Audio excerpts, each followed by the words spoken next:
E o Senado aprovou o texto base da regulamentação da reforma tributária. Vamos conversar ao vivo novamente com Bruno Pinheiro, que acompanha a discussão desse dia importante, enfim, dessa pauta, destaque do dia de hoje, né? Depois de passar na CCJ do Senado, reforma tributária, primeiro texto base aí aprovado, então, Bruno. Oi, Soraya, justamente, foi aprovado com 49 votos a 19, agora volta para a Câmara dos Deputados. Essa votação está agora acontecendo sobre o imposto seletivo em relação às armas de fogo. Existe uma discussão, uma orientação de governo para não aceitar ou ficar isento a arma de fogo. O senador Randolfo Rodrigues fez uma fala agora há pouco ali orientando que é importante retirar e sim colocar o imposto sobre a venda de armas, porque senão a gente vai comprar uma flor com imposto muito mais alto do que comprar uma arma de fogo. De um outro lado, o senador Flávio Bolsonaro fez uma fala que no Rio de Janeiro as armas estão rodando, estão circulando, ações criminosas, armas foram apreendidas durante esse ano de 2024 e não gerou nem R$1 de ICMS, de imposto para o Estado, já que essas armas são compradas no mercado ilegal. Então existe uma ampla discussão. Nesse momento estão em votação, enquanto a votação vai acontecendo, as orientações também vão acontecendo e vários discursos. O senador Flávio disse que o relator acatou essa emenda para colocar o imposto seletivo nas armas por algo ideológico e que a ideologia não fosse colocada em discussão neste momento. Então já foi aprovado o texto base com 49 votos a favor. Agora estão analisando essas emendas e essa análise iniciou na Comissão de Constituição e Justiça, mas a maior discussão é sobre a arma de fogo. Ontem foi acatado também sobre remédios. Remédios, então, estarão isentos dos impostos, inclusive remédios para diabetes. Uma discussão muito importante sobre o rol de medicamentos. Essa é a maior reforma que acontece na história e essa votação no Senado, como sofreu alterações, vai retornar para a Câmara dos Deputados, mas aqui no Senado a votação encerra ainda nesta quinta-feira. Soraya. Muito obrigada, Bruno, mais uma vez. Bom, para surpresa aqui, né, de Alan Gani, Fábio Piperno, talvez do Zé e também de Gustavo Segré, o texto base foi aprovado, mas depois de muita discussão, né? O relator da proposta, então, Eduardo Braga, ele queria, né, e quis inserir no imposto chamado imposto do pecado, armas e munições, porque ele entende que se isso não for feito, elas acabam tendo redução de imposto e que isso seria danoso. Qual a avaliação de vocês, começando lá pelo Gustavo Segré? Eu continuo insistindo, deveria todo mundo pagar a mesma alíquota e depois a gente verifica quais seriam as exceções de acordo com as necessidades sociais. Mas socialmente também pode ser argumentado que alguma pessoa precise de uma arma de fogo para se defender. Não estou falando de sair tirando tiro por aí, mas devemos lembrar que no governo anterior caiu muito, por exemplo, as invasões de terra, quando o governo colocou uma determinação, uma lei que permitia que não era apenas na casa, e sim na propriedade rural, nesse caso, que a pessoa poderia andar armada. Toda o que é aprovação de regulamentação, de base, o que interessa a gente, me incluo como gente, é quanto nós vamos pagar do IVA. E até agora ninguém consegue falar. A única coisa que fica cada vez mais claro é que quanto mais exceções temos, mais alta será a alíquota final.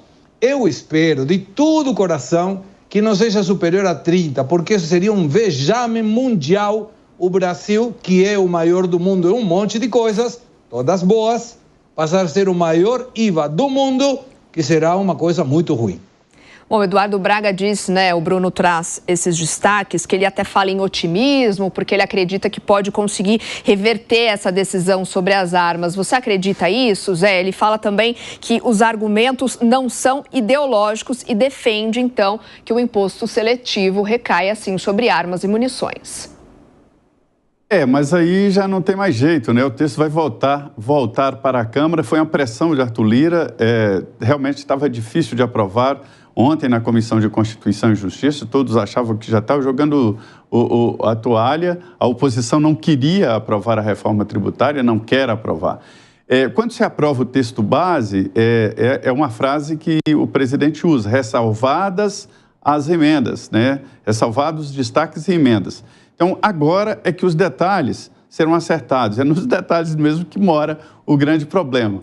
E aí vai para a Câmara dos Deputados. E aí preciso dar os autógrafos, ver como é que é o texto final, né? O relatório final, e a redação final. E aí, na semana que vem, Arthur Lira quer votar a reforma tributária, né? Já contando com a aprovação hoje, a conclusão, né? Já votou, mas agora a conclusão, os destaques e emendas que têm que ser votados um a um no plenário do Senado Federal.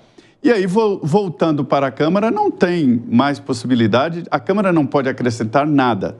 A lei é aprovada no Senado, na Câmara, Senado, e volta para votar as mudanças e não mais mexer no texto. E é interessante, Segré, que o relator colocou um limite ali nos 26,5% como limite na possibilidade do IVA. Eu achei muito interessante. Para acrescentar algo para ser acima disso, teria que ter autorização do Congresso. Mas também isso pode cair. Quer falar, Segré? Não, eu acho também. 26,5% me parece absurdamente elevado também, né? Mas quando a gente não teto, tem, né? Cão, caça com gato. Se a gente não conseguir diminuir, o melhor é que não aumente. Então, se for 26,5%, pelo menos 2,28%. Olha que ponto chegamos, gente. E quando a gente começou a falar de reforma tributária, é claro que tem uma série de virtudes, de importância, e o que mais que a gente comentava e discutia, quando discutia o assunto, era a questão da simplificação dos impostos. Só que quando a gente vê cada vez mais uns regimes especiais, essas exceções, essa simplificação, Piperno, vai ficando bem para trás, e aí operar nesse sistema vai ficando cada vez mais complexo, mais caro para o consumidor, para as empresas. A simplificação, ela até existe, só que tem uma coisa, a alíquota final certamente ela vai acabar sobrecarregando o consumidor comum. Por quê? Porque esse não é representado por lobby algum. Então, veja, no país das maiores taxas de juros do mundo, nós vamos ter, quem sabe, o maior IVA do mundo. Olha que beleza, olha que coisa coerente. Tudo em nome do Bolsa Elite. Agora, por mais que o Bolsa Elite ele seja realmente muito ativo, então vai lá, quando alguém fala em, por exemplo, isenção para os produtos agropecuários, tem até um argumento que você pode ou não discordar, mas o fato é que ele tem um argumento sólido, né? Porque isso é comida na mesa e tal, né?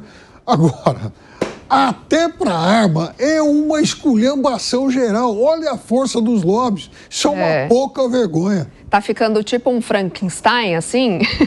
cada hora vai mudando uma coisa, vai pegando o que um quer, o que o outro quer. Com certeza, Soraya. E aí o Piperno fala da Bolsa Elite. A causa disso tudo, na verdade, é o elevado gasto público. Então, o Estado brasileiro, para conseguir se financiar, ele precisa cobrar uma série de impostos. E esse elevado gasto público também está ligado aos subsídios. Mas tem um monte de gente que não quer pagar imposto. Então você tem uma renúncia fiscal por conta de subsídios, você tem o elevado gasto público devido a uma série de privilégios ao setor público, a taxas de juros subsidiadas.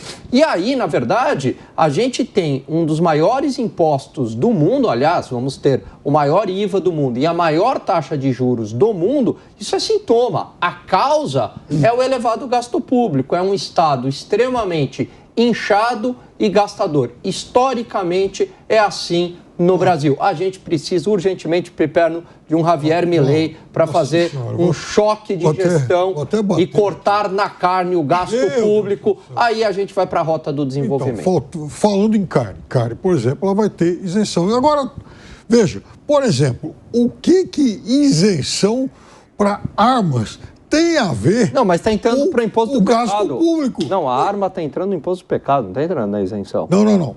Sem imposto agora, hein? Acabamos de receber uma Informação do Bruno chegando, não tem imposto. Não, então tá. Então não cai no imposto. Ou seja, o que o governo tem a ver com isso? Não, todo mundo tem que pagar exatamente a mesma alíquota. Você pode gerar distorções. Então, carne, arma, educação, saúde, todo mundo, né, tem a mesma alíquota. A partir do momento que você coloca alíquotas diferenciadas, você está privilegiando um setor em detrimento de outro, está dirigindo o consumo nessa sociedade, gera uma ineficiência de alocação de recursos, algo que eu já venho falando bastante tempo. E qual é o grande problema? Você deu o subsídio e depois você não tira nunca mais. Olha que país maluco. Se alguém me der um tiro na rua, enfim, daqui a pouco, depois de aprovada a reforma tributária, e eu tiver que ir para um hospital, o tiro que ele me deu vai ser um tiro isento, mas o meu hospital vai ser tributado.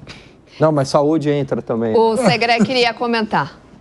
Queria sim, porque sabe que nessa argumentação de que gera imposto, que vai criando imposto, ontem o presidente Milei derrubou, vai enviar uma proposta ao Congresso, isso é uma lei, né? De derrubar 90% da quantidade de imposto. Não está diminuindo 90% da carga tributária, importante mencionar. Mas ele está extinguindo 90% dos impostos que existem. E sabe por quê? Porque tem mais custo de verificação se a gente pagou que a arrecadação em si. Então, chega uma hora que o governo tem tanto apetite fiscal que termina dando essas questões. Agora, Piperno, só para a gente ter uma coerência, todos nós e toda a audiência que está nos assistindo, se começar a trabalhar às 9 horas da manhã, só a 12h42 que começa a trabalhar para ele. Até ao 12h42, todos estamos trabalhando para o Estado, para essa gastança absurda. Como não? Não está trabalhando Não está trabalhando só para o Estado, Segré. Eu entendo a sua argumentação, ou seja, você está querendo dizer que as pessoas vão trabalhar 3 horas e tantos minutos aí para pagar imposto. É verdade, mas elas estão trabalhando tudo isso para pagar imposto porque o Bolsa Elite não paga, então tem que compensar o outro setor. Não tem a ver com a gastança do governo. Tem a ver com a gastança do governo. Se o governo gasta menos, todos pagaríamos menos. Não tem uma questão de que porque um paga muito, além do mais, hoje todo mundo paga ICMS, todo mundo paga IPI, todo mundo paga PIS e COFINS, todo mundo paga um monte de coisas e o governo continua gastando por cima do que a gente paga. Mas já tem setores que não pagam muito pouco. Então a gente também trabalha para cobrir os benefícios para esses setores. Você sabe que eu fiz essa pergunta para o Maílson da Nóbrega, ex-ministro da Fazenda, durante o governo Sarney, aliás, uma ótima entrevista, participou lá do Direto ao Ponto. E aí eu perguntei, caso o senhor fosse ministro novamente, qual seria a sua ordem de prioridade para corte de gasto? E ele respondeu, seria ao mesmo tempo reforma da Previdência, cortar gastos previdenciários, subsídios e os privilégios do setor público, tudo ao mesmo tempo, que esse é o grande mal do Brasil, tudo isso onera muito o setor público e, aliás, onera muito o setor privado a custas aí dos nossos impostos. Agora, Alan, você que conhece a economia bem, quando é que essa reforma tributária, o consumidor vai sentir de fato mudança ali no dia a dia? Porque vai demorar ainda, né? Vai, porque primeiro entra um período de transição, né? Começa lá em 2026 e depois você tem toda uma fase de 2026 até 2033 para implementar de fato a reforma tributária. É claro que essa transição ela é progressiva, né? Então talvez lá em 2030 a gente já tenha uma boa parte dela sendo efetivada, mas eu não vejo que o consumidor vai se beneficiar não, até porque é uma reforma tributária que traz um aumento de IVA. Então ele se beneficia de fato em alguns setores, por exemplo, como carnes, mas em outros setores ele vai ser mais onerado, né? Você tem imposto de pecado, por exemplo, em minerador e siderurgia, sendo que minerador e siderurgia você tem impactos em vários setores, né? Bom, a cesta básica foi outro ponto ali que gerou várias discussões, né? Exatamente, né? Então você tem uma parte que é isenta, outra parte é cashback, então não sei como é que isso vai se dar na prática, mas o ponto é que no agregado acaba onerando principalmente o setor de serviços. E o consumidor, ele não consome indústria, ele não consome ele consome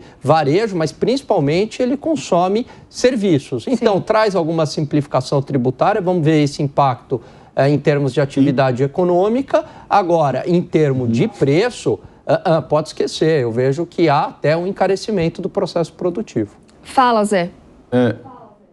Olha, o Segré trouxe aqui a complexidade que é pagar imposto no Brasil.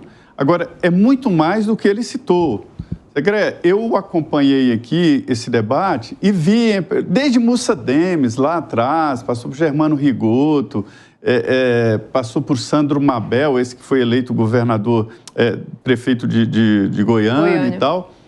E vi, olha, é absurdo, mas assim, um representante da fábrica de calçados me disse que tênis tem uma alíquota, o sapato, se tiver um feixe ali, tem uma alíquota, se tiver cadastro é outra, se tiver salto é outra. Então, é uma confusão.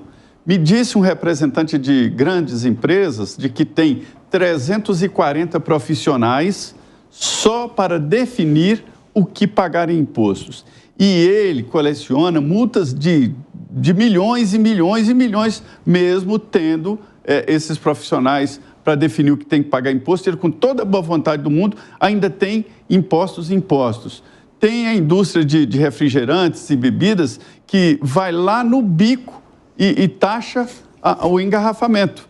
Se capota um caminhão, por exemplo, de cerveja, além da cerveja derramada, derrama ali também um monte de impostos pagos. Então, é uma complexidade danada. E qual é a lógica do atual projeto da emenda? É o seguinte: o imposto será recolhido no final. E acaba essa lenda que eu falo, empresário não paga imposto. Não paga. Quem paga imposto é o consumidor. O empresário transfere. Porque se ele tiver que pagar, ele quebra, porque o imposto é maior do que o lucro. E aí acaba com isso. Quando for receber, já recebe o valor que eu vendi e o imposto será transferido. É uma simplificação enorme. Nota fiscal eletrônica, quer dizer, o contador terá o seu trabalho reduzido ou até extinto depois dessa reforma. Então, é sim uma simplificação. E a promessa é da tal reforma neutra, não aumenta e nem diminui. Isso aí eu tenho desconfiança. O governo não faria nada para perder.